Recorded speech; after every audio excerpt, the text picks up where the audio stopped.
I don't know what it's like inside the head of Matthew Archbold, creator of Minority Report, but it's always entertaining. Good morning, Matthew. Good morning, How are Matthew. you? Hi, Matthew. Good morning. It is a dark and terrible place, I assure you. So the other day, I'm walking out of church, and I'm a friendly person. I speak to people. I'm very nice. Well, I speak to people. And I just thought this was so funny in the just the stupid Catholic way that only Catholics will get it. So I'm walking out and I'm talking to a bunch of guys. It is funny, like the guys and the girls still. It's like an 8th grade dance. All the men kind of walk out together, and the women walk out. And the one guy says to me, so remember Ascension Thursday's coming up, and I was like, yeah, that's right. Thanks, because the mass time changes. And he said, I can't believe Protestants don't believe in Ascension Thursday. I said, they don't? Yeah. And he said, no, they don't believe Mary ascended into heaven. Oh, no. And I said, no, that's the assumption. Yeah. And he said, no, I'm not assuming. Oh, my goodness. Who's on first? Don't believe in it. So then I didn't want to, double down on it. You know Right. what I mean? Like call him out in front of everyone. So I'm wondering if he's going to be at Mass today, and it's going to hit him at some point what I was trying to say. No, I'm not assuming. I love that. Oh. Yeah, you needed a stick-it note that you could write the thing from the catechism, the paragraph of the catechism, and just hand it to him. Yeah. And you're there in Philadelphia, one of the few dioceses that actually do not transfer it to Sunday. Yeah, I love just found that. that out the other day that a lot of places are switching it over. Yeah, I love it. I mean, I still call it Ascension Thursday, and it's it's on Sunday, so it's like. I got to be honest. I actually think we miss something out. We get mixed up. I think making Catholicism harder is actually better. Yep. I think the more that's asked of us, the better we'll do. Yeah. I agree. I think when you kind of water everything down, that people say, well, then everything's not a big deal. It's just not a big deal. So what does it matter if I do this or that? So yeah, I agree. I see that with young kids. The things that are more challenging, they can rise to the occasion. The only one celebrating this, by the way, is St. Matthias, because he's like, man, I split this with, my feast day is on the Ascension. So right. I get no attention whatsoever that's right. unless Now I you guys get move my this thing day. to Sunday. And he's kind of an important guy. He is. Yeah. I hear he's filed some missives into the complaint box in heaven. There you go. Actually, imagine if you did have a complaint in heaven. Like, you'd go to the complaint box and it would be empty. You'd have to think twice about that. Like, ooh, do I really want to be the first? Yeah, right. Maybe I'll leave it anonymous. That's right. Well, we know what Matthews would be. Bob Dylan is too close to me. That's right.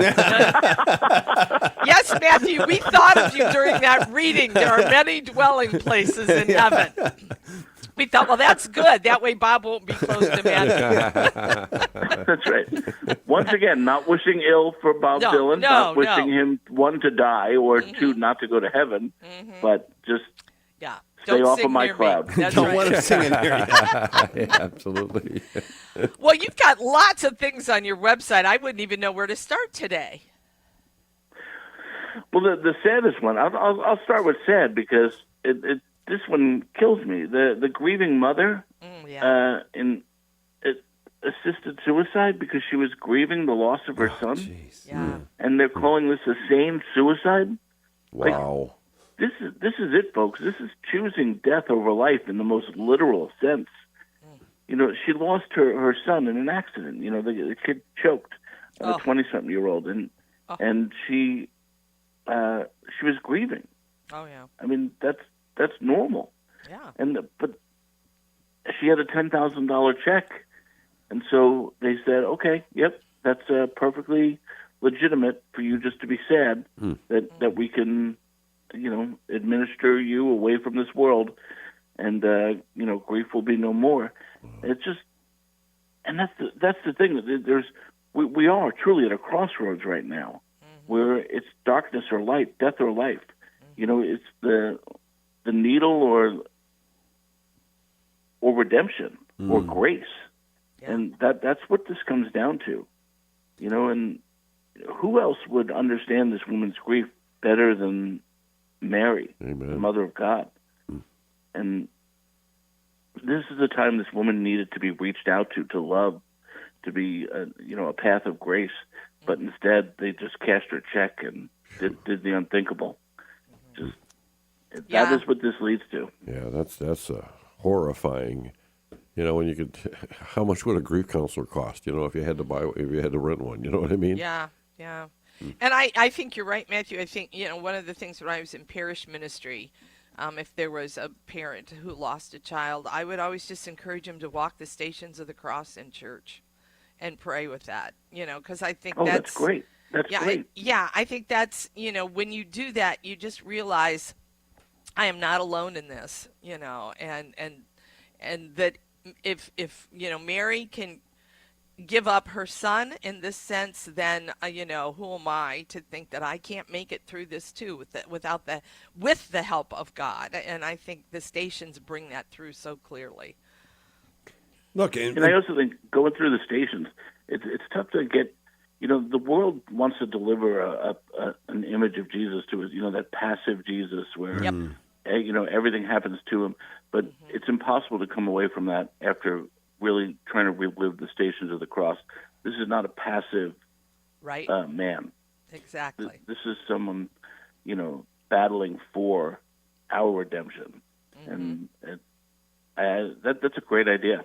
You have to say, when the world gives you the best that it can give you, and then you can make such a stark comparative to what the church can give you. What can the world give you? This world that you're trying to please, that you're trying to fit into, that you're trying to find favor in. What's it going to give you? Death. That's the best answer it can give you. In the midst of your difficulty, the world says die, and then you can go away. And the church says, no, be redeemed. Redeem the suffering. Redeem your life. Redeem the time that you have left. Redeem everything that's going on. That's what the church wants to do with you. And boy, do we end up being the great beneficiaries in the church when the world chooses to make that kind of distinction. Well, I hate when you say it better than I did when I wrote this stupid thing. Well, I'll tell you what, your writing is impeccable because we can hear you speaking through it. And if you go to creativeminorityReport.com. Plus, you have pictures. All the pictures are great. They really make the whole thing. And funny headlines. Yeah, love it. And next time you see your friend after Mass, I want you to ask him something for me.